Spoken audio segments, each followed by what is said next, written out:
examiner may say, any other investigation you want to do it after your history, gait, anatomical, physiological type, and assessing these 6, 7 muscles, then any other investigation. So the investigation is depend on if you're suspecting torsion deformities, either femur or tibia, then you can assess those deformity by CT scan. So torsional deformity can be assessed by CT. If you got severe flexion adduction contracture of the hip joint and you're suspecting that hip is dislocating or a risk of dislocation, then you do a pelvis X-ray with both hips to calculate the Reimer index, and we discuss that in detail. Then those are the investigation, plain X-ray and a CT. And for foot deformity also, whether there's a midfoot break or not, you do a plain X-ray, weight-bearing X-ray.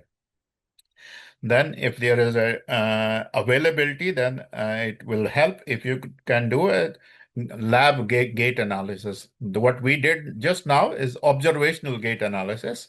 You can do a lab gait analysis, which is the instrumental gait analysis, where they put a lot of marker on the femur, on the tibia, on the different metatarsal, on the pelvis, on the spine. And the computer can tell you how much flexion in the hip joint happening in the stance phase, swing phase, and give you exactly the gait pattern and which muscle is firing. Simultaneously, you do EMG also of these muscles. So which muscle is firing, which is not firing, you do that also. But that won't be asked you too much because availability is not there in most of the centers. So imaging, 3D gait analysis, and very important, examination under anesthesia, because sometimes it's very difficult. We mentioned in our examination when, especially for hamstring and gastrocnemius, that you should always do R1 and R2 and then tell the examiner how much is contracture and how much is contributed by spasticity.